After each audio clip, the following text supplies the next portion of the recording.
Vamos tomar os nossos lugares, vamos dar início ao culto.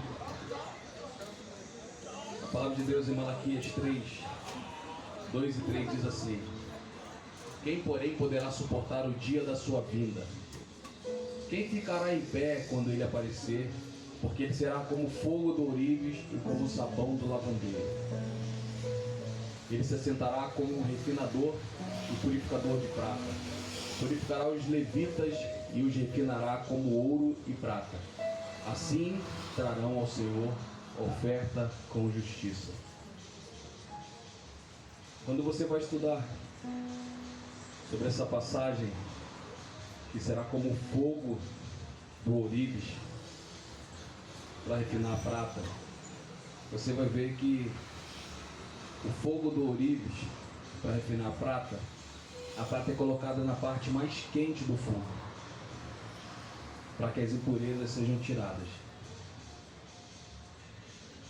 Aí você pensa assim: e como o ourives sabe que a prata ela está boa? Quando ela está pronta, o ourives vai te dizer o seguinte: quando ela refletir a sua imagem, quando ela estiver totalmente pura, ela vai refletir a imagem do ourives. Então Jesus nos coloca no fogo mais quente para que sejamos purificados, e nós vamos resplandecer a imagem dele quando estamos prontos. Que possamos estar prontos nessa noite, que possamos resplandecer a imagem de Jesus, porque nós buscamos conhecer e prosseguir em conhecer. Amém? Vamos louvar o Senhor.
palavra de Deus, em Ezequiel 37, fala sobre o vale de ossos secos. Onde Ezequiel tem uma visão, Deus me leva para um vale cheio de ossos e trata com ele sobre todos aqueles ossos que estavam naquele local e manda que ele proclame sobre aqueles ossos. E ele diz que eles terão vida. E os ossos começam a se juntar e criar nervos e carnes e se tornam um grande exército. O poder de Deus é imensurável. Como falei pela manhã, Ele faz coisas que às vezes a gente nunca se ia passar pela nossa cabeça. E a gente vive esse milagre todo dia. E às vezes a gente, em nossas vidas, buscamos coisas que não representam nada para nós. E quando estamos aqui na presença de Deus, a gente vê que tudo aquilo que passou foi só uma experiência de vida. Mas que quando encontramos Jesus, a nossa vida mudou completamente. Que possamos ter isso em nossos corações.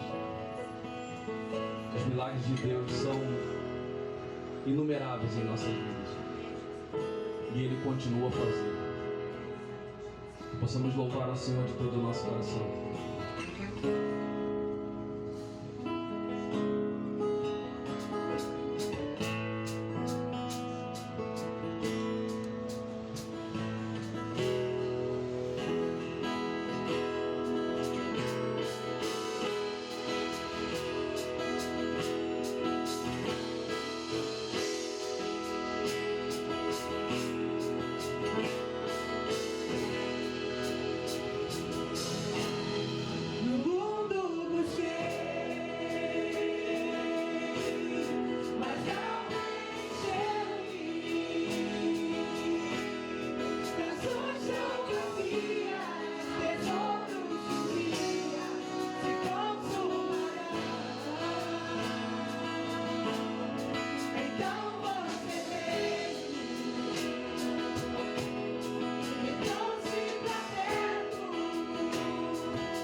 Glória a Deus.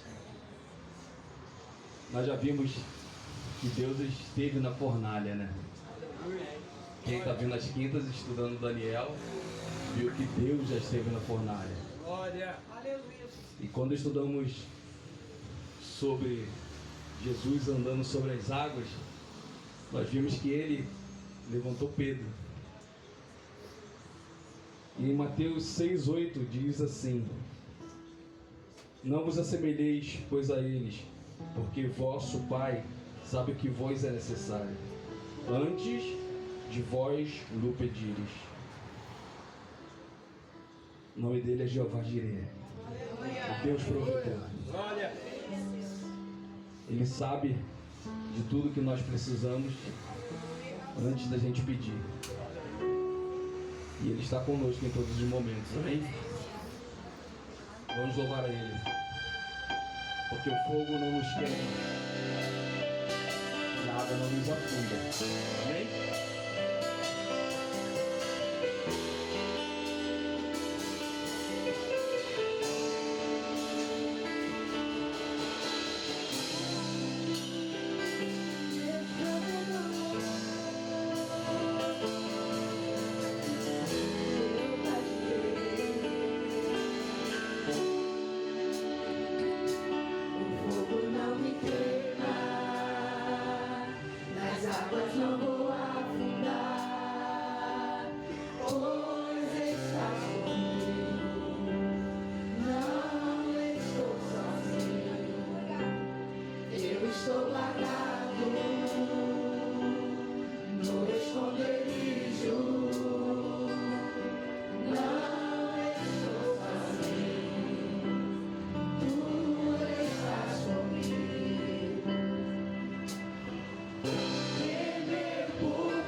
obrigado, Senhor. Muito obrigado, Senhor. Que a tempestade, o vento forte não venha abalar a nossa fé em nome de Jesus. Deus, muito obrigado por tudo que já foi feito até aqui, através do Senhor. Obrigado por cada família aqui constituída nesse lugar, Deus. Estamos em festa, Deus, pois sabemos que a partir de hoje nós teremos na terça-feira o nosso culto de aniversário e estaremos indo para o nosso terreno, Deus. Oh, Deus. Nós cremos no Teu agir, Pai, naquele lugar, Pai. O Senhor já tem demonstrado isso todos os dias, Pai. E somos gratos por isso, Deus. Continua conosco, Deus. Em nome de Jesus. Amém. Pode se sentar?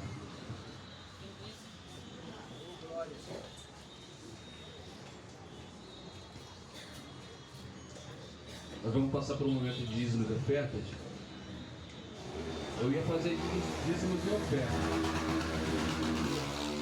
Como eu vi o meu pastor chegar, e assim, eu acho que eu vou chamar. Pastorzão, o senhor pode vir aqui?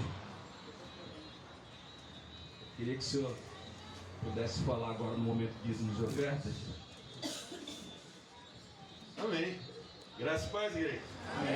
Deus te abençoe. Ó, com quem eu não falei, daqui a pouco a gente fala. O pastor chegou de viagem, aí chegou ali faltando 5 minutos, eu não consegui falar com todos. Vocês sabem que eu amo abraçar todo mundo, falar com todos. E falar de dízimos e oferta nessa semana é muito fácil. É tudo aquilo que nós temos visto. Irmãos, é maravilhoso. E normalmente nós contribuímos e não esperamos nada em troca, porque nós já somos abençoados por Deus. Não é verdade? Quando nós dizimamos ou ofertamos, é porque Deus já nos abençoou.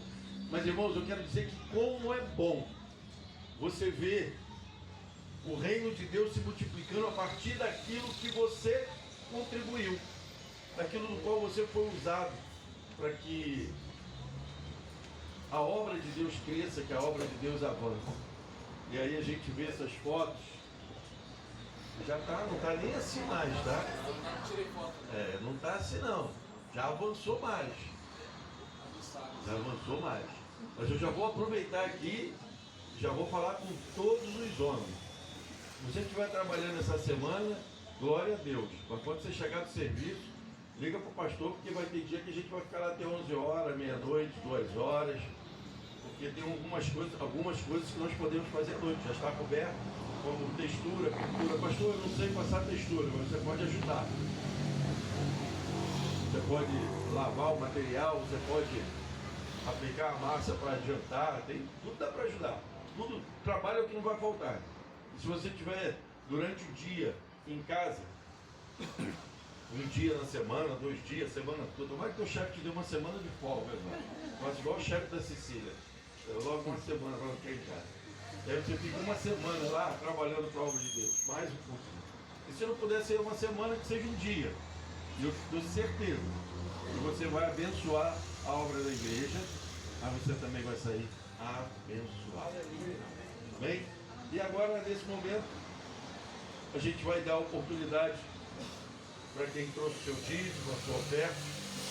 Se você quiser fazer pix, o QR Code está atrás das cadeiras. E contribui, irmão. Contribui, porque a obra de Deus ela não pode parar. O que para a sua obra da sua casa é o quê? A falta do dinheiro. E se você tiver dinheiro, você vai avançar com ela. Aqui não muda nada. Aqui também é a sua casa. A gente precisa, esse mês tem sido um desafio muito grande. Mas nós já vencemos. Já vencemos, porque já está coberto. Para quem estava numa garagem, já está coberto. Então, já podemos fazer o culto. Mas temos uma necessidade para atingirmos essa semana, que é aprontarmos os 2 banheiros. E pelo menos 2, um masculino e um feminino. A ideia é que o feminino tenha mais de um sanitário. Você crê? Então, vamos avançar, e enquanto a equipe de louvor estiver cantando, os irmãos estão com a oportunidade de contribuir com dízimos e ofertas. E olha a Deus, irmãos, olha a Deus nesse mês, por toda a obra, por todo o trabalho, mas também para que Deus coloque no teu coração para você esticar um pouquinho mais. Esse mês a gente precisa esticar um pouquinho mais. Vocês sabem que o pastor não gosta nem de fazer o momento de dízimo. Eu acho que isso aí é Deus, o Espírito Santo tem que trabalhar no coração da igreja, para a igreja primeiro entender que ela precisa ser dizimista, porque é uma bênção ser dizimista, e ser ofertante também, tanto para missões quanto na obra. E a gente fala muito que, para a glória de Deus, a gente tem avançado muito com as contas, muito em dia, mas quem vai lá entende o porquê que esse mês está muito apertado, porque é muita coisa, ele teve um pouquinho de obra, você teve uma noção. Eu ia viajar, eu comprei 20 sacos de cimento e deixei lá. E hoje me falaram, pastor, tem que comprar um que acabou. Eu viajei sexta-feira. Hoje é domingo. Hoje já tinha acabado 20 sacos. Ou seja, primeiro, quem está lá está trabalhando. Quem entende um pouquinho de obra, 20 sacos de cimento, faz muita coisa. Mas também, quem entende um pouco sabe que é um custo. E aí, irmão, sabe quem está fazendo aquela obra? Quem é? Deus. Mas Deus desce aqui para fazer a obra, Ele usa os seus instrumentos. Sabe quem é o instrumento dele? É eu, você, os irmãos que estão colocando a mão, os irmãos que estão orando e os irmãos que estão contribuindo. Então, ore a Deus para que Deus coloque no seu coração. Faça nada por emoção, não. Faça por razão. Não vai tirar o dinheiro do seu aluguel, nada disso. Mas aquilo que você puder se esforçar para contribuir, deixa Deus tocar no teu coração. Amém? Principalmente esse mês. Esse mês é o mês mais difícil para a gente. É o mais difícil, porque a gente normalmente vem dando uma passada larga. Agora a gente teve que fazer igual o João do Pulo. O pessoal mais novo não sabe, né? O João do Pulo foi o campeão brasileiro, campeão olímpico do salto livre. Ou seja, em três passadas e um salto, ele foi 17 metros de alguma coisa. Foi o que nós fizemos esse mês. Então a gente precisa que a igreja dê um empurrãozinho enquanto a gente está no ar. Porque a gente precisa chegar, cumprir o objetivo. E irmãos, eu não tenho dúvida que nós já alcançamos o objetivo. Agora a gente precisa ajustar para receber, principalmente as irmãs. Pastor, por quê? Porque a gente, durante essa primeira semana, a gente está com espaço aqui. Então os irmãos, de repente, podem até vir aqui, numa emergência. Mas para as irmãs, principalmente de idade, fica difícil vir aqui. Na verdade, visitantes. Mas pela fé, nós vamos terminar o banheiro essa semana, amém? Amém.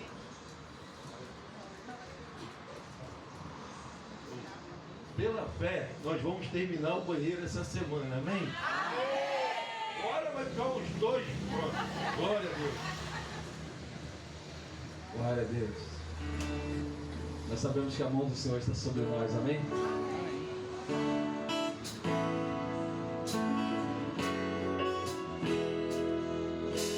Se você quiser ficar em pé, pode ficar em pé.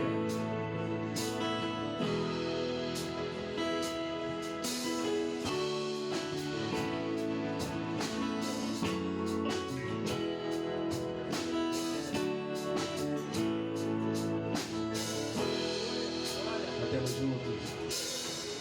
Não sei o que virá,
Senhor está sobre as nossas vidas, amém?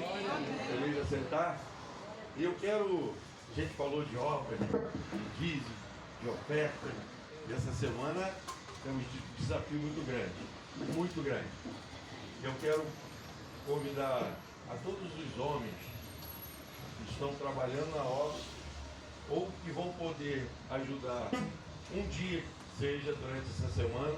Assim que acabar o culto, nós vamos bater um papo ali naquele canto ali para a gente tentar organizar quem vem no dia que pode vir. Haja vista que terça-feira não será possível à noite, quinta-feira não será possível à noite. Daqui a pouco é outro anúncio. Mas a gente precisa bater um papo, quem tiver uma disposição para a parte da noite ou durante o dia, para a gente organizar o que a gente vai estar fazendo. Até por questões também do material, para a gente atacar. Não é, meu irmão? O irmão tem ajudado bastante lá na obra. Ele é irmão da Cláudia, tá? Para quem não conhece, tem que conversar, vocês podem organizar com todo mundo aí. Irmão da Cláudia, né? Parece, né?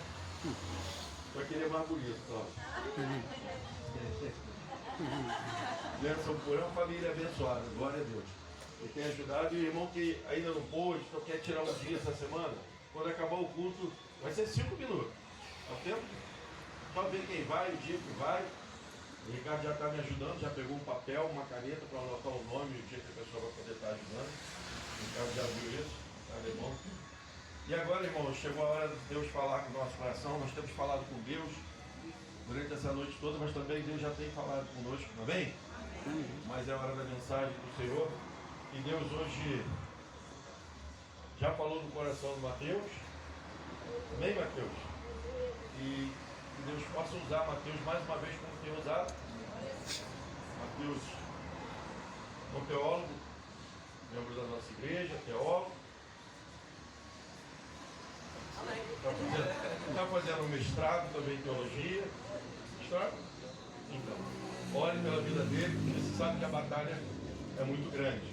O inimigo fica furioso quando o servo se coloca à disposição de aprender mais sobre a palavra de Deus para ensinar. E Mateus tem o dom do ensino, ele é responsável por todo o material de assunto religioso da igreja. Psicólogo também, tá? Se você precisar, pode dar agenda para uma consulta. E é bênção na vida da igreja. Vamos orar pela vida do Mateus? Porque isso tudo na vida do Mateus só é possível porque ele tem um Deus que tem o abençoado em todo o tempo. E agora, Deus deu de presente para o Mateus um esposo, né, Camila? E é bênção. Fruto das nossas orações também. Esse dia eu estava falando com um amigo dentro dessa igreja, vocês já sabem quem é, né? Sobre o namoro dele. Eu falei que Deus tem abençoado. E com Mateus e Camila foi assim. Lá no começo a gente falou, rapaz, é legal. E aí Deus uniu e tem sido bênção. Ficou legal. Ficou legal. É isso. Vamos orar? Vamos orar. Maravilhoso Deus, Pai querido, Pai amado, te damos graças, Senhor, pela vida do Mateus. Senhor, Mateus é teu servo. Mateus é instrumento em tuas mãos. Eu sei que o Senhor já colocou, ó Pai, no coração dele, já tratou com ele aquilo que o Senhor quer falar à igreja. E agora, Senhor, use o Mateus, ó Pai querido, como um vaso, ó Pai, que ele possa transbordar, ó Pai, de tudo aquilo que o Senhor já colocou no coração dele. Amém. E que possamos receber a tua palavra. E que o teu Espírito Santo em nossas vidas, ó Pai, nos convença da tua palavra, para que possamos ser moldados, ó Pai, segundo o teu coração. Te oramos, Pai, agradecidos por tudo, em nome de Jesus. Amém. Amém.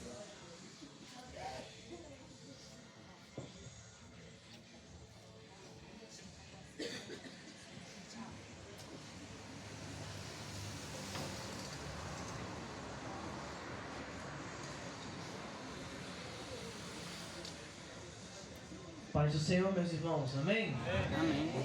Bom estarmos juntos mais uma vez para compartilhar a palavra do Senhor. E hoje nós vamos meditar no Evangelho de Lucas. Peço que você abra a sua Bíblia, por gentileza, em Lucas, capítulo 13.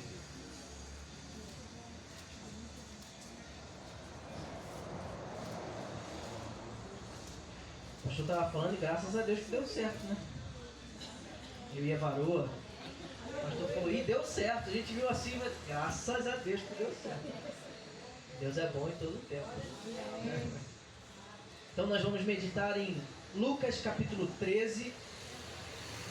Nós vamos ler do verso 22 a 30. Nós vamos falar hoje sobre a porta estreita. Nós vamos meditar como que essa porta estreita nos ensina sobre um processo, um perigo e um presente. São os três assuntos que vamos tratar hoje dentro desse texto, tá bom? Vamos à leitura da palavra de Deus, Lucas capítulo 13, versos de 22 a 30. Assim nos diz a palavra do Senhor, peço que você acompanhe. Jesus passava por cidades e aldeias, ensinando e caminhando para Jerusalém. E alguém lhe perguntou, Senhor, são poucos os que são salvos? Jesus respondeu, esforcem-se por entrar pela porta estreita, pois eu afirmo a vocês que muitos procurarão entrar, mas não conseguirão. Quando o dono da casa se tiver levantado e fechado a porta, e vocês do lado de fora começarem a bater dizendo, Senhor, abra a porta para nós, ele responderá, não sei de onde vocês são. Então vocês dirão, comíamos e bebíamos com o Senhor. Além disso, o Senhor ensinava em nossas ruas. Mas ele dirá a vocês, não sei de onde vocês são. Afastem-se de mim, vocês todos os que praticam o mal. Ali haverá choro e ranger de dentes, quando vocês forem e virem a Abraão, a Isaque, a Jacó e todos os profetas no reino de Deus. Mas vocês serão lançados fora. Muitos virão do Oriente, do Ocidente, do Norte e do Sul, e tomarão lugar à mesa do reino de Deus. Eu vou ler esse verso de novo. Muitos virão do Oriente e do Ocidente, do Norte e do Sul, e tomarão lugar à mesa no reino de Deus. Porém, de fato, há últimos que serão primeiros, e primeiros que serão últimos. Esse é o texto da palavra de Deus que nós vamos nessa noite meditar. Vamos orar nesse momento? Nosso Senhor, nós celebramos ao Senhor nessa noite. Nós te agradecemos pela tua santa palavra, Deus, que é viva. Uma palavra que nos instrui, que nos ensina, que edifica a nossa vida. E nós pedimos que nessa noite, mais uma vez, isso aconteça. Mais uma vez, o teu Espírito nos ensine um pouco mais da tua sagrada palavra, Pai. Nós pedimos, nós somos carentes de entender a tua palavra. Nos ajude. Assim nós clamamos em nome de Jesus. Amém e amém. Então a gente vai falar sobre a porta estreita. Quais foram as palavrinhas que eu falei, você lembra? Não, ainda não. Eu vou lembrar de volta. Processo, perigo e presente. Quais são as três? Processo, perigo e presente. Nós vamos falar sobre esses três assuntos. Mas pensando em porta, eu precisei de ajuda dos universitários. Camila está estudando arquitetura e eu perguntei os negócios para ela sobre porta. Viu só? Tirei onda, né? E é engraçado a gente pensar sobre porta. Esses dias, a gente estava apressado para sair, eu engatei a chave na porta, virei, o que aconteceu? Não emperrou. A porta não abria nem para lá, nem para cá e nem saía a chave. Como é que faz agora? Não sai a chave, não vira a chave e aí eu... Não, Camila. Deixa comigo. E aí botei um pouquinho mais de força, o que aconteceu? Entrou a peça da chave. Para avisar ela que eu fiz mais besteira do que já estava. Complicado. E isso nos impediu de voltar para dentro de casa. Ou se você está dentro, te impediu de sair. porta é um negócio interessante, mas ele também, dependendo do que acontece, te deixa numa enrascada. E a gente pensando sobre porta, eu quero que você comece a imaginar comigo o tanto de porta que existe no mundo, irmão. Você já parou para pensar nisso? O tipo? É muito tipo de porta. Existe porta de vidro, porta de madeira, porta de alumínio, porta de ferro. Muito tipo de porta. E existem formas de porta que eu nem sabia muito bem disso não. Camila que me explicou. Existe um tipo de porta que é a porta pivolante. Errei já de novo, tá vendo? Eu estou em processo de aprendizado ainda. Pivotante, que ela me explicou que é a porta normal, né? A gente abre e fecha. Nunca que eu ia saber que é porta pivotante, um negócio desse. E existem muitos outros, tem porta sanfonada, porta de correr, portas gigantes. Quem nunca viu na Record o filme, né? A história de pessoas famosas, que a porta, às vezes, é uma porta que tem 3 metros, 5 metros, uma porta enorme. Você pensa assim, meu Deus, dá para passar um elefante aqui dentro. E existem portas que não são nada sofisticadas, mas que cumprem o seu papel. Às vezes enferrujada, às vezes meio ruim, ela cumpre o seu papel. Resumindo, para que serve uma porta? Para permitir ou não o acesso a algum lugar. Essa é a função de uma porta. Que revolucionário esse conhecimento, irmãos. Não é? Uma porta tem essa função. E aí eu estava pensando sobre isso, e aí existe um filme chamado Thor. Quem já viu esse filme aí? É a história de um deus viking, né? Que acaba descendo na terra e tem toda uma história nele. E esse filme tem um homem que tem uma espada deste tamanho, e o nome dele é Heimdall. Ele é o guardião do reino de Asgard. Ele é o homem responsável por autorizar quem entra ou não no reino. É muito interessante. Ele tem um olhão quase que laranja, né? E ele é responsável por autorizar ou não pessoas para entrarem no reino. Essa é a função dele. E eu pensando, muitos outros filmes também falam sobre portas. Quem aqui lembra de um filme de portas que tem um monte de extraterrestres, de ETs, de monstros, na verdade, e eles trabalham com portas? Monstros S.A., não é? É um desenho que fala sobre portas. Aliás, o filme todo gira em torno de portas, porque eles têm que entrar na porta e sair para assustar crianças. Olha que filme interessante. Mas note uma coisa, sem o crachá, eles não entravam na porta. Muito interessante. Finalizando essas coisas de porta, você deve estar cansado já de falar de porta. Eu pesquisei uma coisa muito interessante, que é a guarda real da Inglaterra. Você já viu aqueles caras com chapéu preto em cima? O pessoal grava vídeo tentando fazer eles rirem, mas eles nunca, sempre sério, bravo. Qual é a função deles? Eles são os guardiões do império, do reino.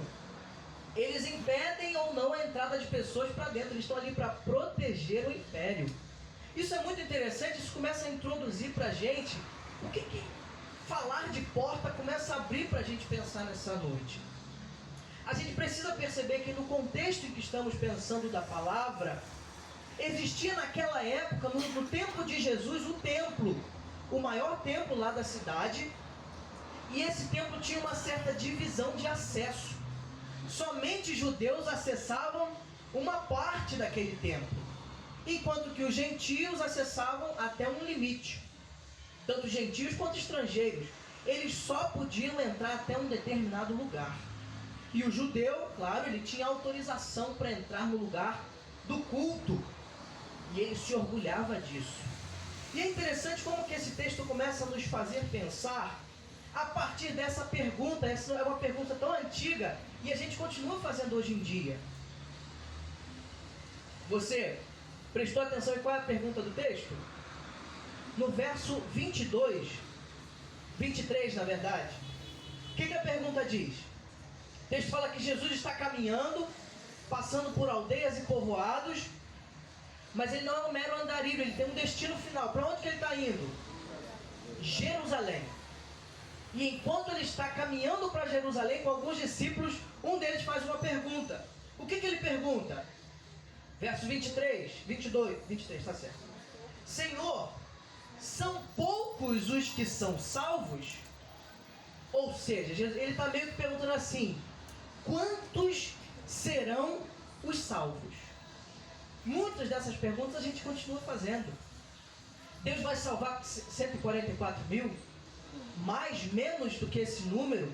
É uma pergunta interessante para a gente pensar, e Jesus então começa a explicar a partir dessa pergunta o que ele quer falar, e a partir disso que eu quero desenvolver com você esses 3 aspectos na palavra de Deus. Então, o texto nos faz pensar nesse assunto, e é sobre isso que eu vou falar, sobre salvação. O texto, aliás, ele começa com essa pergunta: quem é que pode ser salvo? Isso é uma pergunta interessante, e a gente vai refletir a partir dela.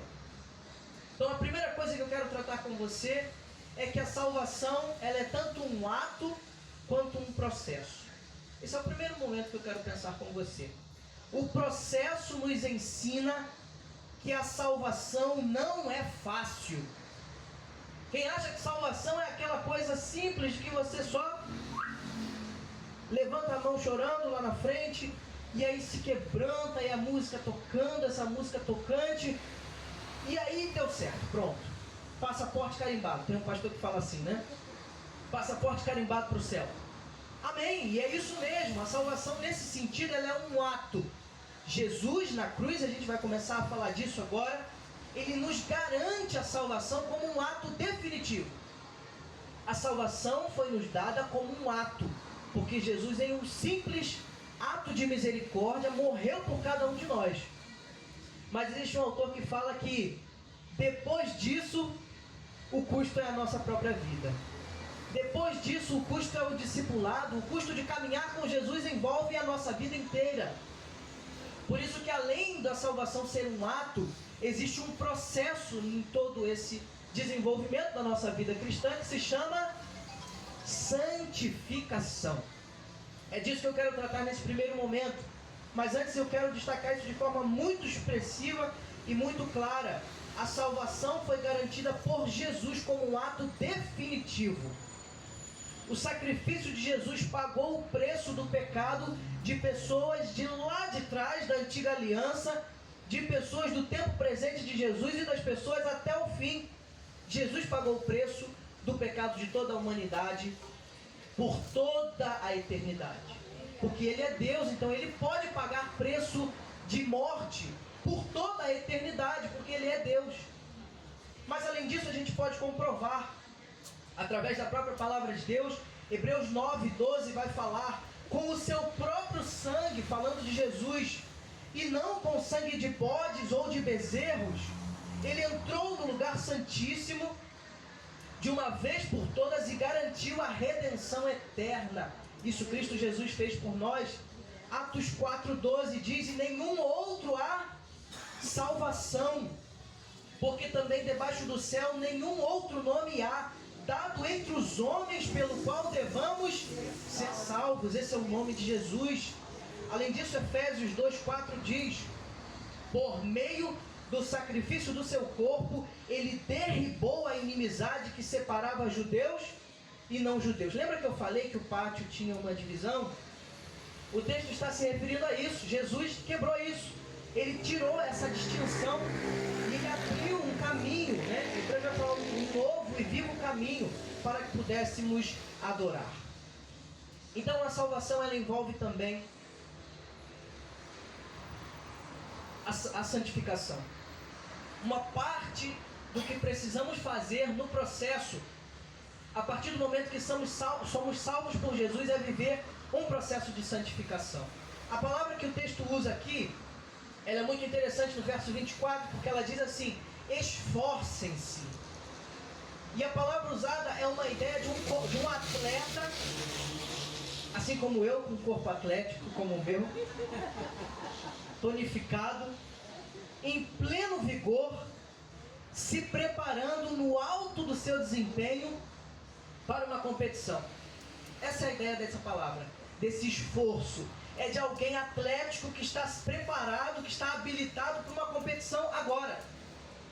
Ou seja, ele está pronto. E o texto dá dessa ideia, nesse esforço, de como alguém que está dentro desse cenário, como um atleta. E o texto continua falando: então esforcem-se para entrar pela porta estreita. Isso aqui é uma noção que nós precisamos, e nós vamos desenvolver isso ao longo do texto, mas nós precisamos perceber que isso é uma ideia de que esse processo que estamos vivendo de santificação envolve escolhas na vida, envolve escolhas que às vezes não vão ser as escolhas mais fáceis e mais confortáveis para caminhar ao lado de Jesus. Aliás, dificilmente. As escolhas ao lado de Jesus são geralmente as mais difíceis, porque envolve renúncia, envolve sacrificar coisas que são preciosas para nós, e aí nós abandonamos isso por amor a Jesus. Essa é a ideia que o texto começa a nos desafiar a pensar numa porta estreita como alguém que está em mudança de estilo de vida, em metanoia, em transformação da mente, transformação do corpo, transformação do seu ser, sendo transformado à imagem do que Jesus quer. Ou seja, Jesus quer algo de nós, e a gente entende o que Ele quer e passa a tentar de alguma forma se conformar. Né? Por que Romanos fala, não vos conformeis conforme a imagem, né, este século, mas vocês têm que ser transformados pela renovação da vossa mente ou do vosso entendimento. Esse é um processo que precisamos viver, que é o processo de santificação. E isso envolve esse novo nascimento,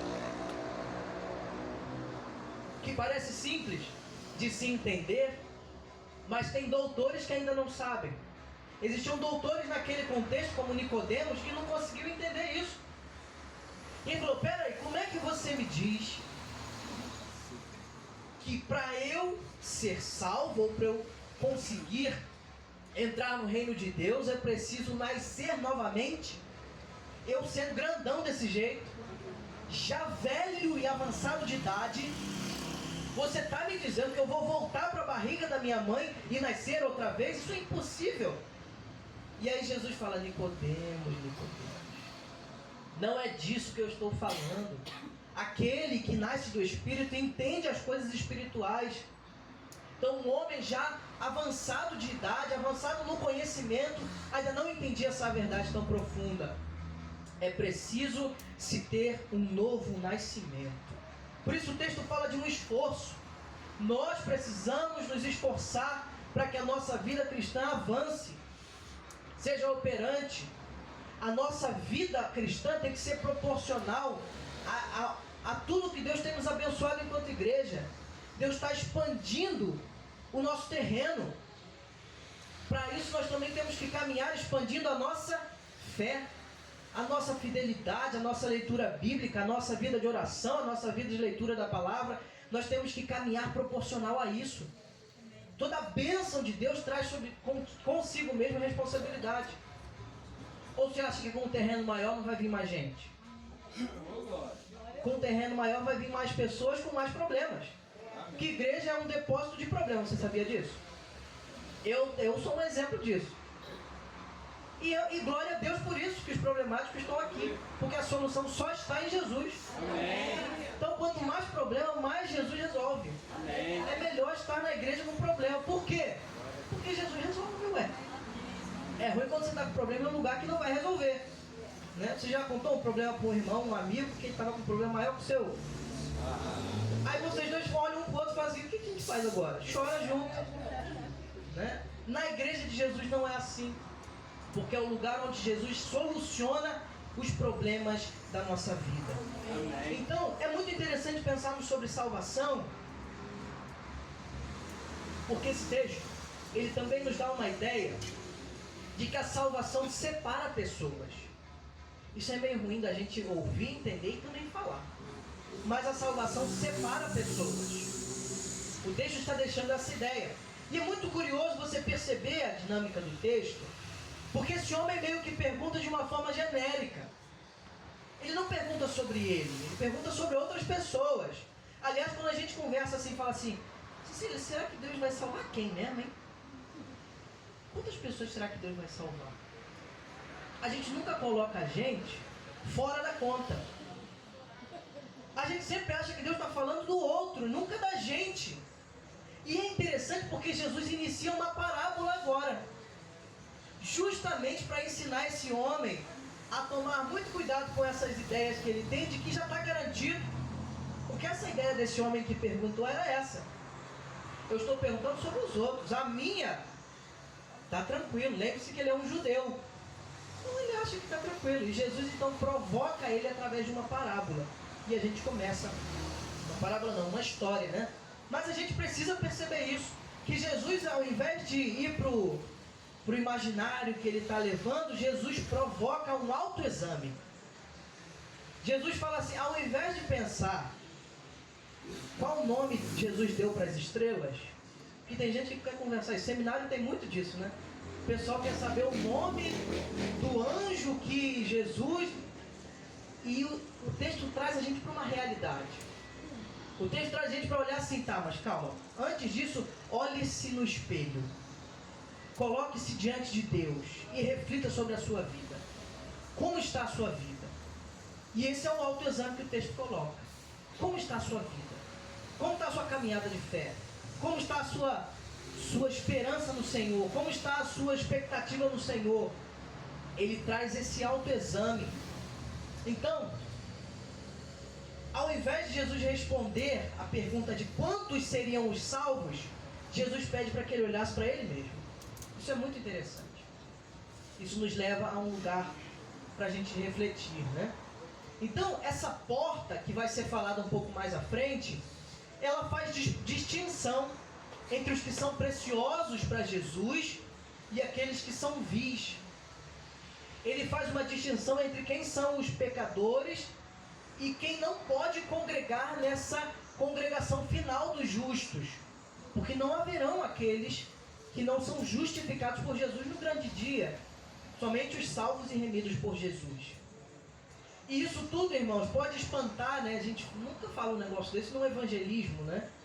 De que exatamente existem alguns que, por aceitarem Jesus, serão chamados. Lembra o texto que fala, naquele grande dia, Jesus fará, vinde, benditos de meu Pai, entra no gozo do teu Senhor, mas a outros dirá, apartai-vos de mim, malditos, porque eu nunca vos conheci. Os dois são verdades, e tão verdade proporcional. A gente precisa pensar sobre essa verdade. Então Deus tem um alto padrão de exigência. Por que Deus tem um alto padrão de exigência? Porque Ele entregou o seu melhor. O melhor que Deus tinha, Ele entregou, que foi seu Filho. Por isso Ele tem um alto padrão. Por isso Ele exige que essa porta seja estreita. E o caminho seja justamente essa, né? Que o salmista clama, né? Senhor, conduz-me por veredas de justiça, por amor ao teu nome. Esse é o objetivo, nós temos que pensar sobre isso. E aí, a gente precisa pensar como que em outros contextos da Bíblia ainda tem essa questão de porta. Da porta que inclui...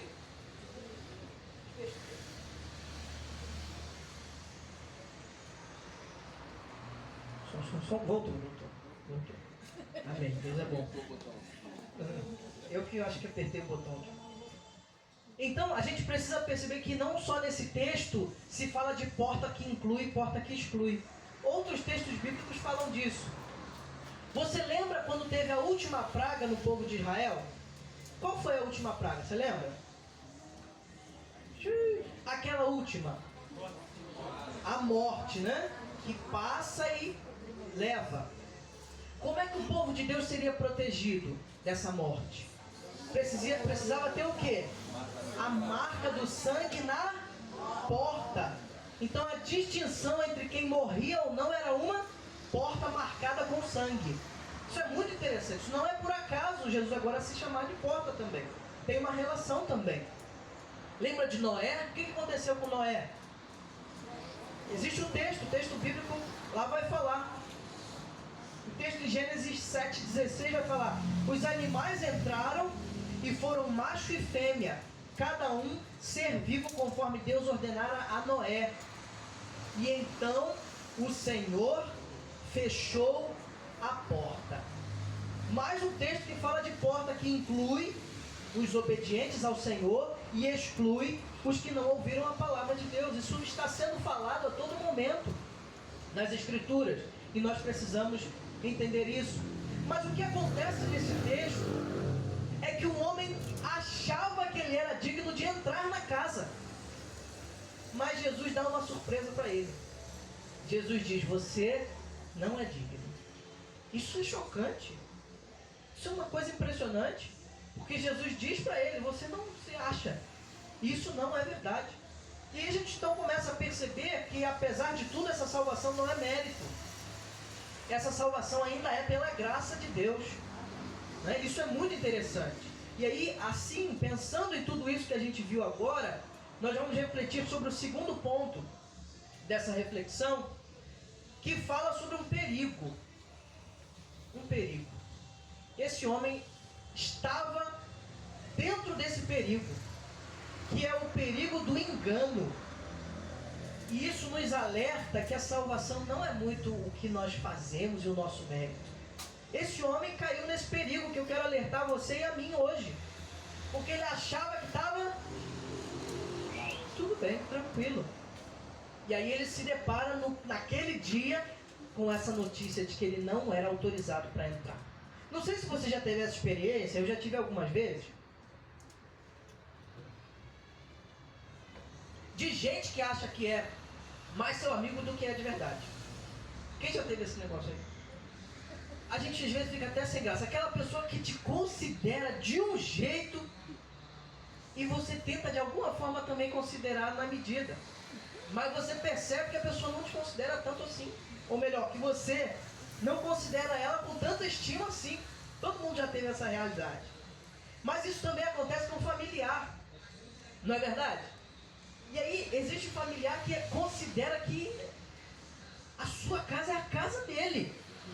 Afinal, né? Vocês são família. E aí ele chega na sua casa, abre sua geladeira, come sua lasanha, deita no seu sofá, liga no jogo do Flamengo e fica a tarde inteira lá. E quando dá vontade, ele fala: eu vou embora. Ou então ele fala: posso dormir aí, puxar um colchão? Isso acontece. Pessoas que têm uma estima da realidade que não é verdade. E você está sem graça de falar assim: já tem uma hora. O jogo já acabou, já tá. Não é tá mundo bom, né? Tá agora a novela aí. Essa realidade parece que estava rondando a cabeça desse que perguntou. Ele estava numa ideia de que a sua religiosidade assegurava a salvação dele. Afinal, senão ele não falaria um negócio, não ficaria espantado com o que Jesus falou. É esse o contexto que a gente vê agora. E há um perigo, isso é muito importante. Há um perigo na falsa sensação de intimidade. Tem gente que tem a sensação de que é íntimo de você, e não é às vezes. Você só é gentil, educado, né? Mas não existe. E o texto expressa isso. Pessoas que tinham uma falsa sensação de intimidade com Deus. Não foi eu não.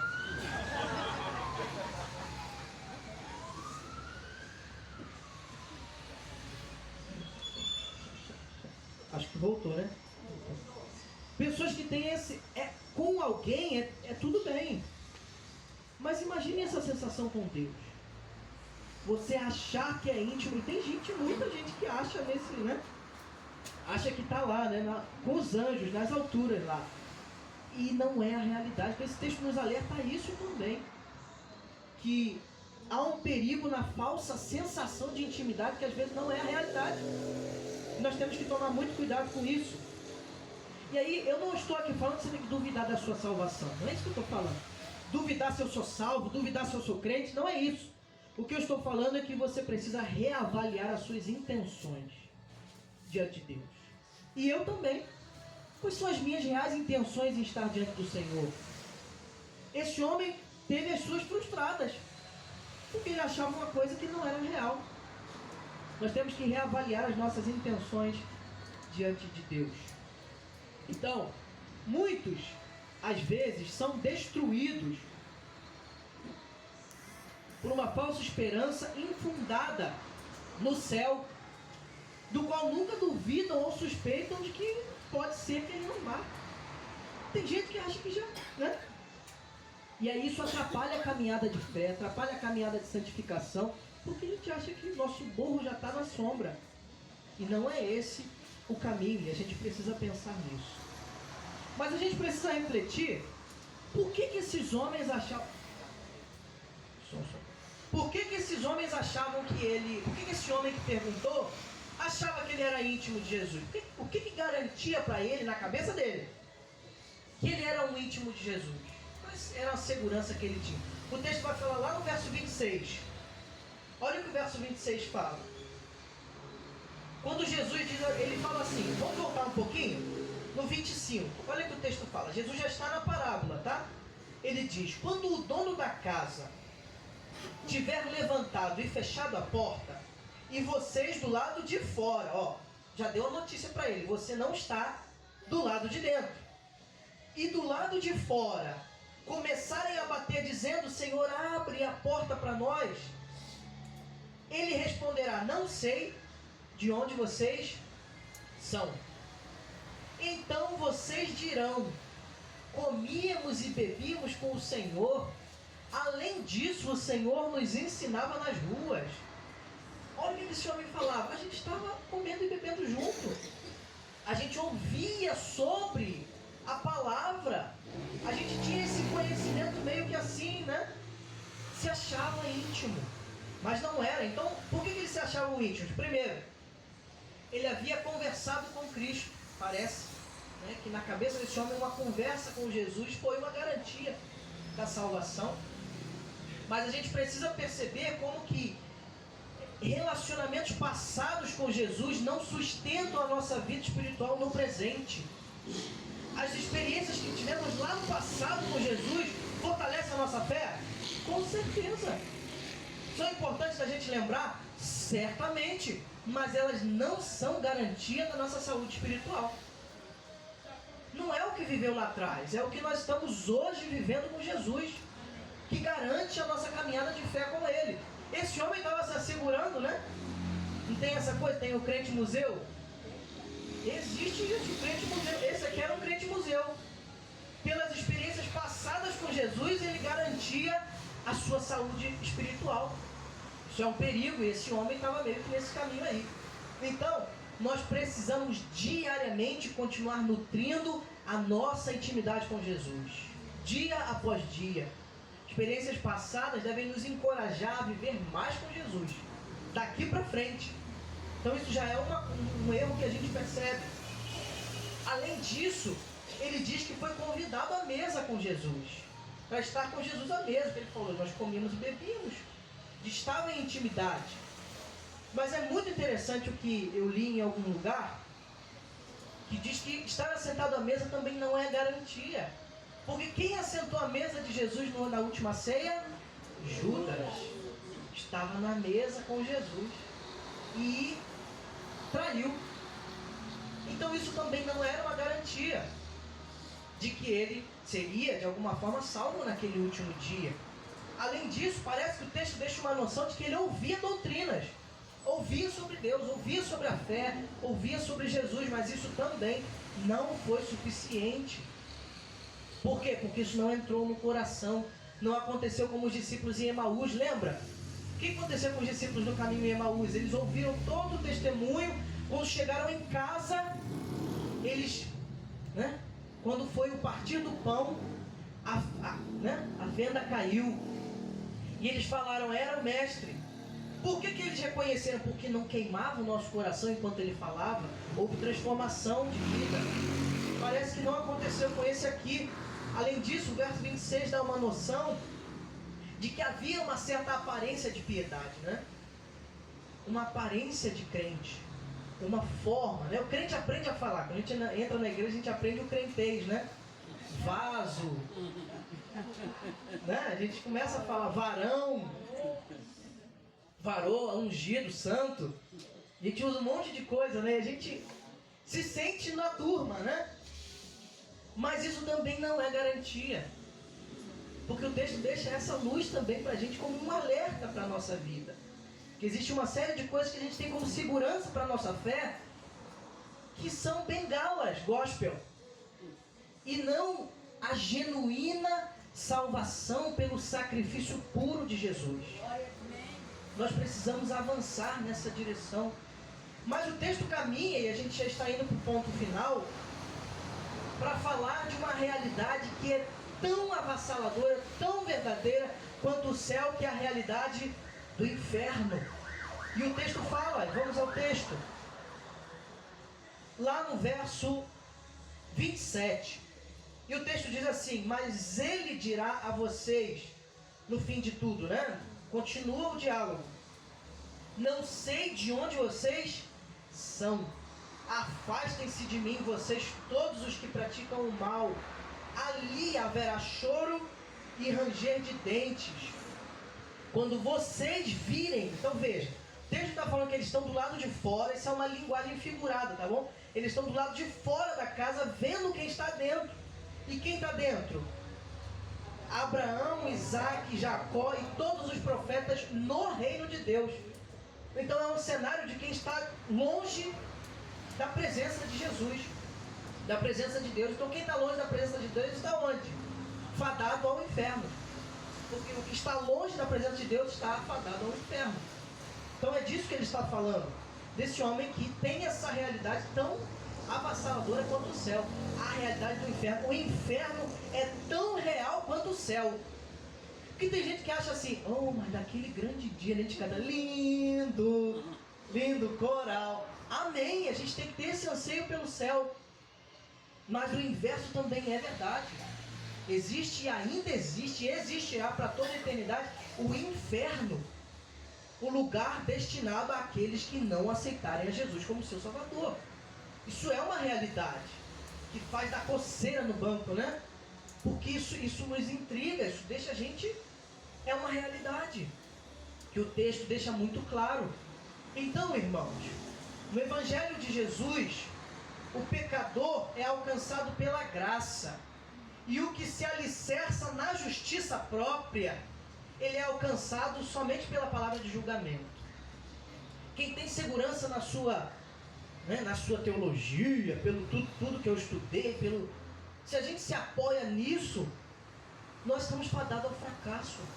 Vou contar para vocês uma experiência que eu sempre conto essa mesma história que você já deve ter ouvido, mas finge que você não ouviu isso ainda, tá bom? Na congregação uma vez, irmão, na congregação, eu estava ainda no seminário, e seminarista é um bicho presepeiro, né? Porque a gente começa a aprender umas palavras difíceis, e o grego aí, um monte de coisa em grego na mensagem. Preguei em Colossenses, um texto difícil, achando que falou: hoje o diabo vai sair pela janela, porque o sermão expositivo está brilhante. Fui eu para a congregação, todo. Cheguei na congregação, deu 7h10, 7h15, 7h20, 7h30, 7h35, chegou um monte de criança.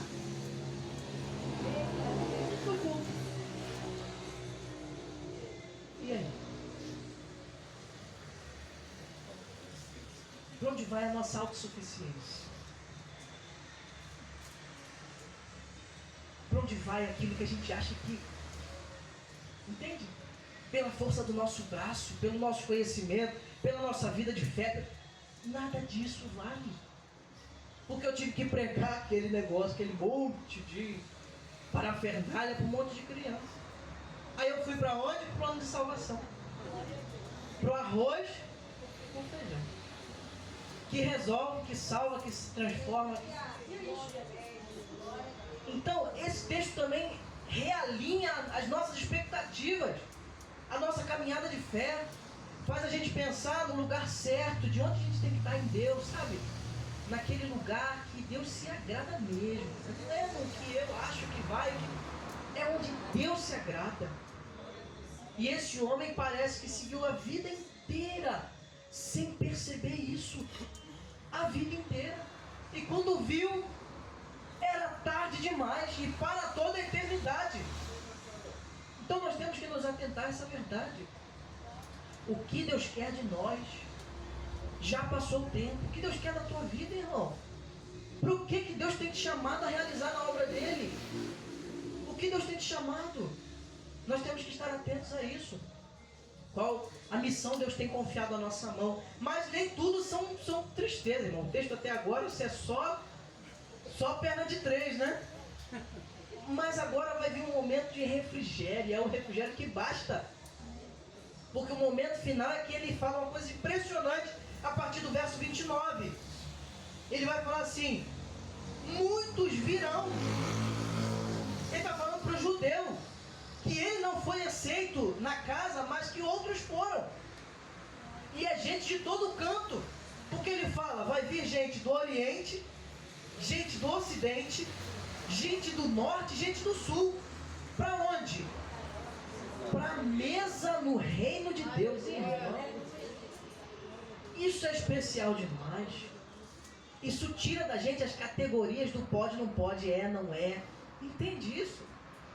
A gente ainda é, a gente também é, em muitos momentos, esse judeu que acha, esse aí vai ter que passar pelo processo antes de virar crente.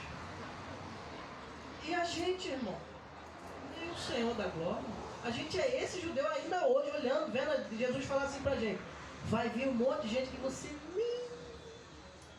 nem imaginava, e que vai estar crescendo na fé. E a gente precisa estar alegre com isso.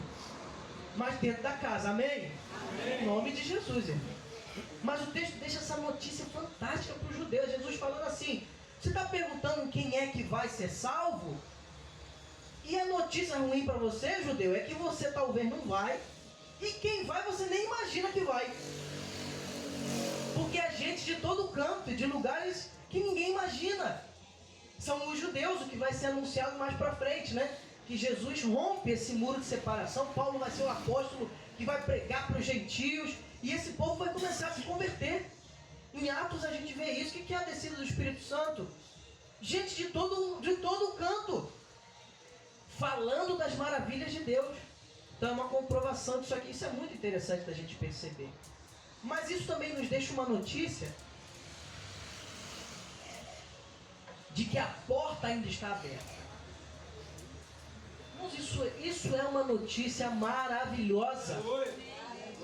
A porta ainda está aberta para a entrada no reino de Deus, para desfrutar da presença do Senhor, para desfrutar dos benefícios da fé. A porta ainda está aberta.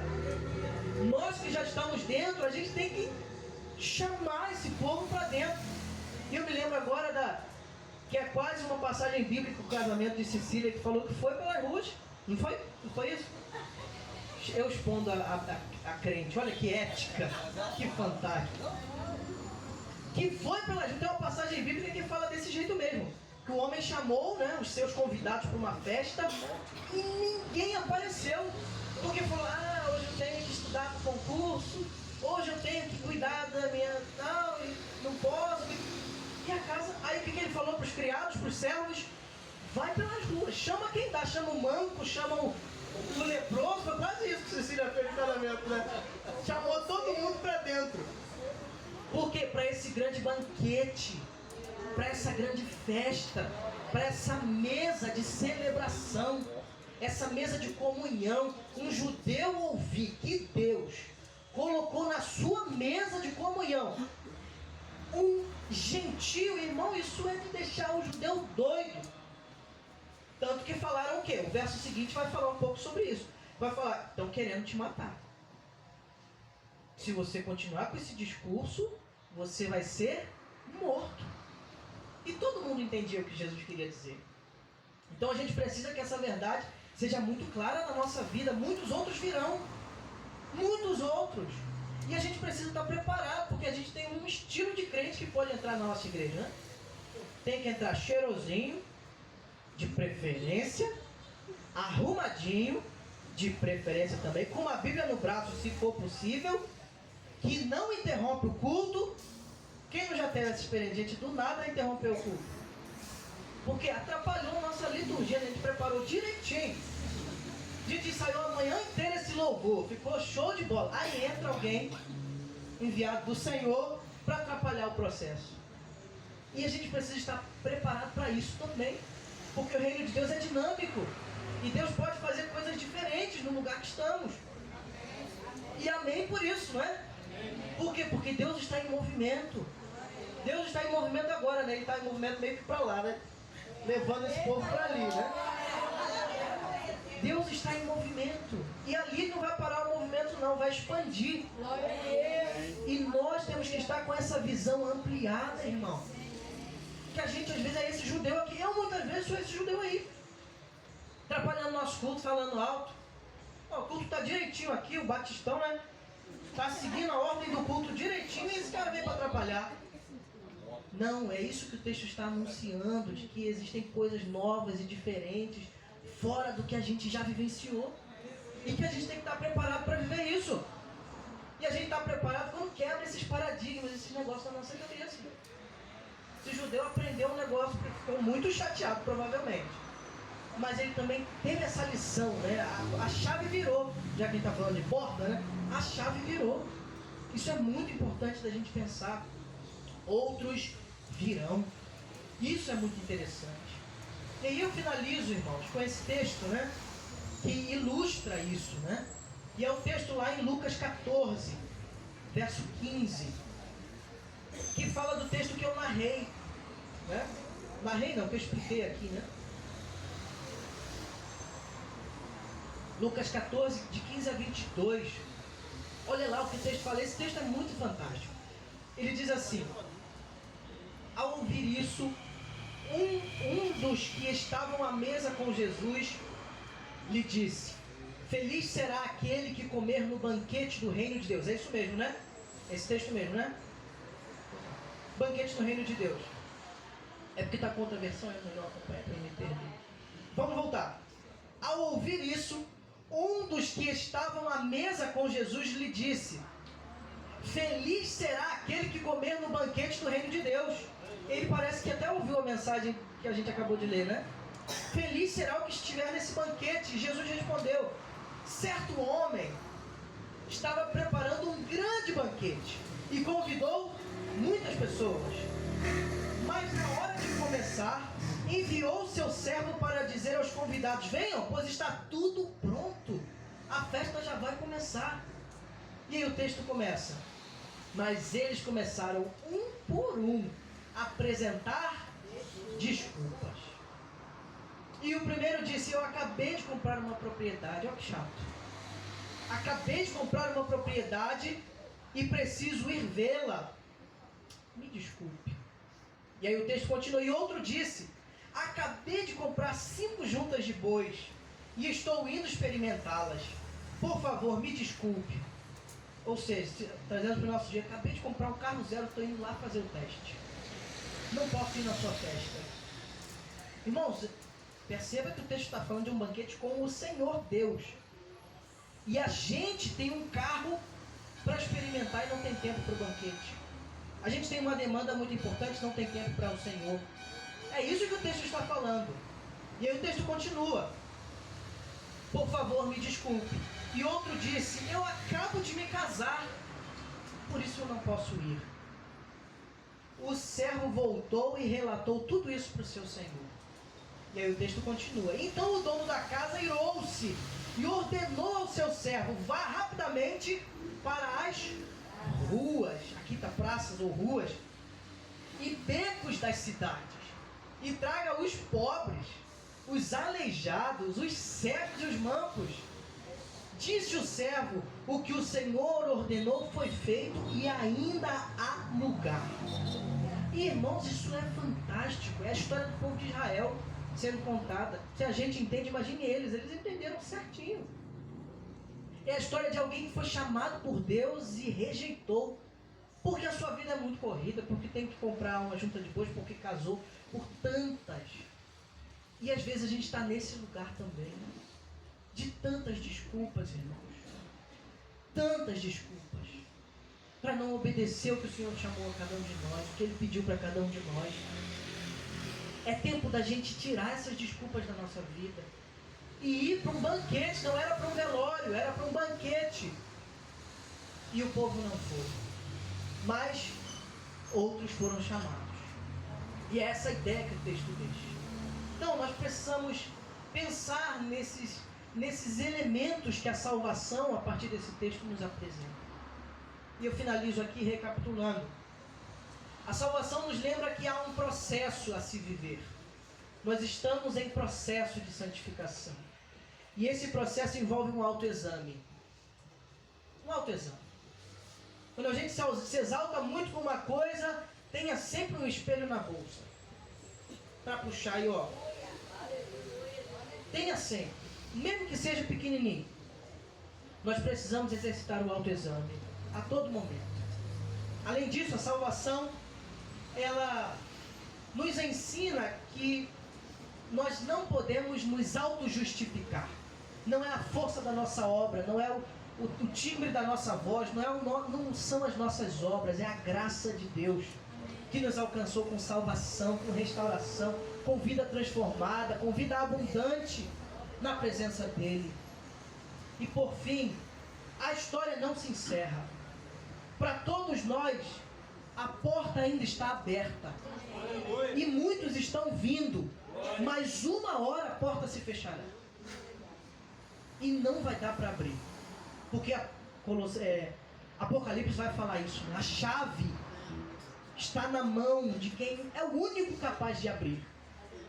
E o único capaz de fechar. Mas ainda há chance. Por isso precisamos continuar evangelizando. Porque a porta ainda está aberta. Ainda há salvação, ainda há oportunidade de transformação de vida. Mas a mesma notícia traz consigo uma notícia de alerta. Uma hora a porta se fechará. E é definitivo. E é para sempre. E é para o inferno. Por isso precisamos pregar. Mas nós, que já fomos salvos pelo Senhor Jesus, desfrutaremos da mesa da comunhão. Na presença do Senhor. A mesa de celebração. Irmãos, isso é especial demais. Então, irmãos, aqueles que viajaram até agora a serviço do reino e da fé, em breve se assentarão para repousar no reino de Deus. Que Deus nos abençoe.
Glória ao Senhor. Só tem um jeito de adorar a Jesus. Aleluia. Só reconhecendo Ele como Senhor e Salvador das nossas vidas. Se arrepender, crer. Meu coração estava ali sentado chorando. De como Deus tem feito em nossos meios. Como Deus tem falado. Essa semana eu tenho refletido muito. Porque nós temos falado, as igrejas têm falado muito de avivamento. E isso é maravilhoso, irmão. Mas não tem como haver avivamento sem a presença do Espírito Santo. Aleluia. Não existe como. É Ele que nos dá vida. Ele que nos estimula, nos desperta, conforme nós temos pregado. E, irmão, isso é muito pessoal. E a igreja precisa sim ser despertada a um avivamento. Mas isso é quando a Cláudia, a Vanessa, cada irmão, dá liberdade para o Espírito Santo. Aleluia. E aí a gente entra no processo de santificação. E aí o Espírito Santo ele passeia em nosso meio. E aí a gente vê coisas sobrenaturais. Aí a gente vê a glória de Deus se manifestando em nosso meio. Glória. Você quer uma igreja avivada? Dê liberdade ao Espírito Santo. Aleluia. Precisamos da liberdade ao Espírito Santo. Porque por mim mesmo eu não consigo. Por você não consegue. Mas aquele que habita em nós é poderoso para nos transformar, para nos derramar. Que mensagem, que palavras. E possamos também estar com a porta do nosso coração aberta para que o Espírito Santo possa transformar de dentro para fora. Para que possamos transbordar. Para que possamos viver uma vida que agrada ao nosso Deus. Maravilha. Todos nós estamos alimentados com a palavra. Renato vice-presidente. Vocês começaram a conhecer, né? Porque o Renato fica ali escondido ali no violão. Renato é o vice-presidente, ele vai orar. Encerrando esse culto. Depois eu vou ministrar a bênção apostólica e a gente termina louvando, amém? Mas antes do Renato, só para ele dar uma deixa para ele, para ele deixar o violão um minutinho. Essa semana, irmãos, terça-feira nós temos o... Terça-feira é o... Aniversário da igreja. Amém, viu, Raimundo? Muito bom, minha diaconisa. Eu também. E eu quero presente. Meu presente é todo mundo presente. Esse é o presente que eu quero ganhar de vocês. Todo mundo presente. Convide amigo, parente. Vamos. Terça-feira, tá, irmão? É terça-feira. Normalmente nós não temos culto. E o que é mais dessa terça-feira? É o último culto aqui, irmão. Vai ser o último culto desse lugar. Pela fé. Porque lá ainda não está pronto. Mas eu vivo pela fé e os irmãos também. Amém? Então, terça-feira normalmente nós temos célula. Então nós vamos fazer do padrão da célula.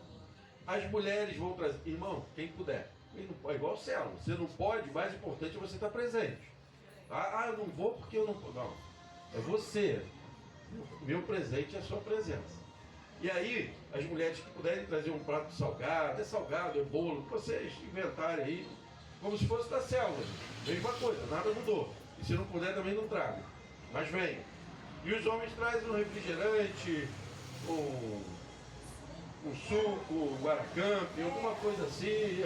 O que tiver, nós vamos dividir. O que tiver, nós vamos dividir. Pode trazer. Amém? Sim. Terça-feira. Quinta-feira, não venham mais para cá. É lá.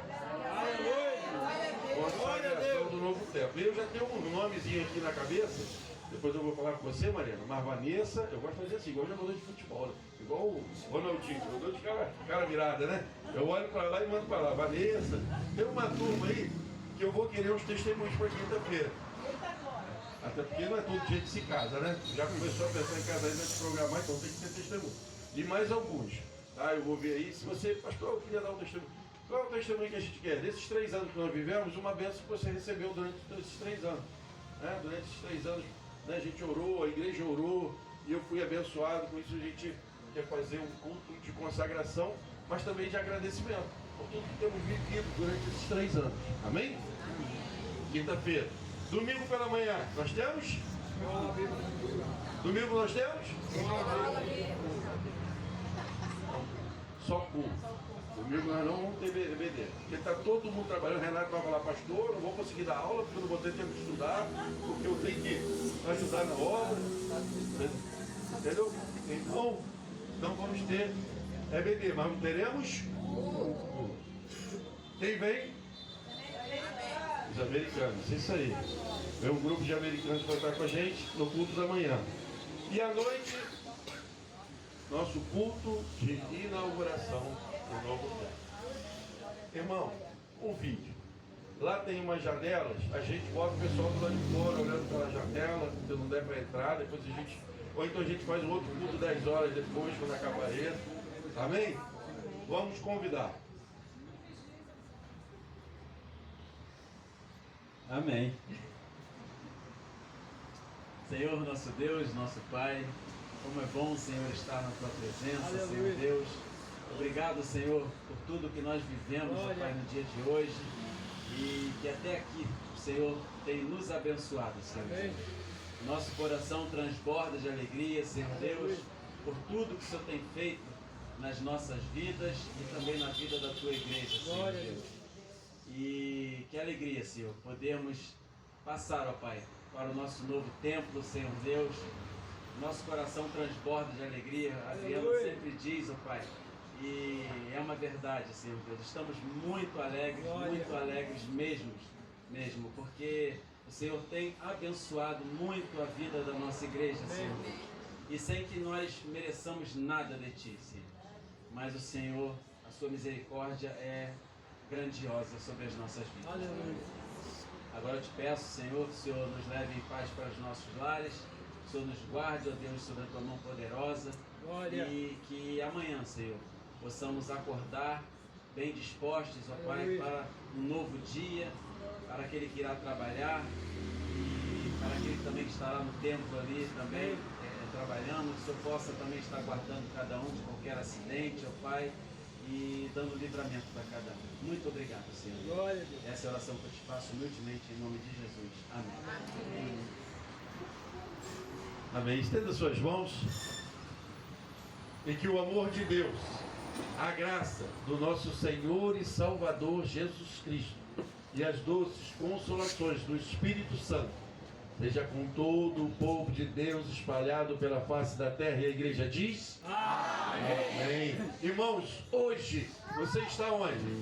Você está aqui. Mas em quinta-feira você vai estar onde? Então, por onde eu for, as bênçãos do Senhor irá conosco, amém? Porque nós somos dele, não importa onde estivermos, importa que Deus esteja conosco. Aleluia.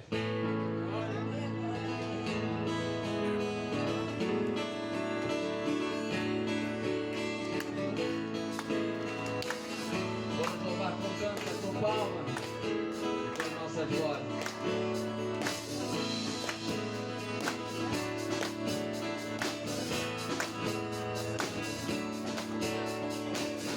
Quando for a tua atenção, quando eu colocar as minhas mãos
for a tua bênção, me seguirá.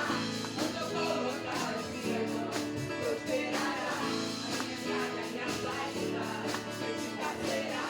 Sobre mim há uma promessa. Cheirarei,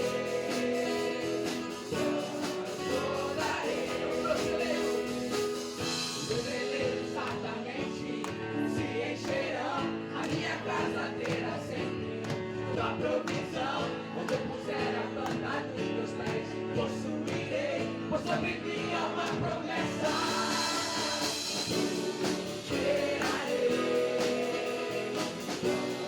voltarei para a direita, para a esquerda, para minha frente e para trás, para a direita, para a esquerda, para minha frente e para trás, por todo lado. Sou abençoado,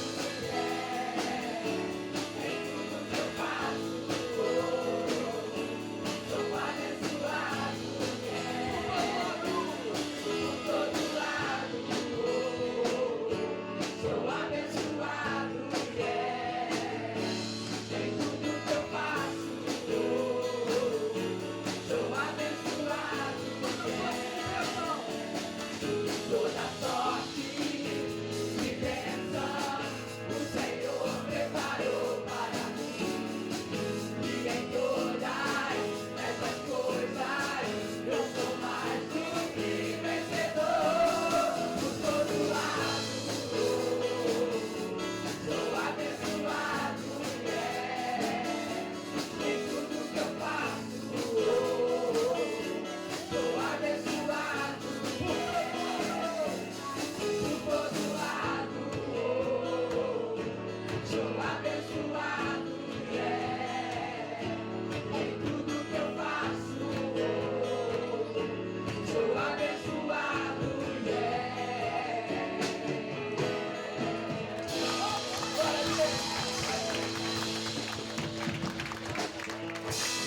Que Deus abençoe a todos. Até terça, em nome de Jesus.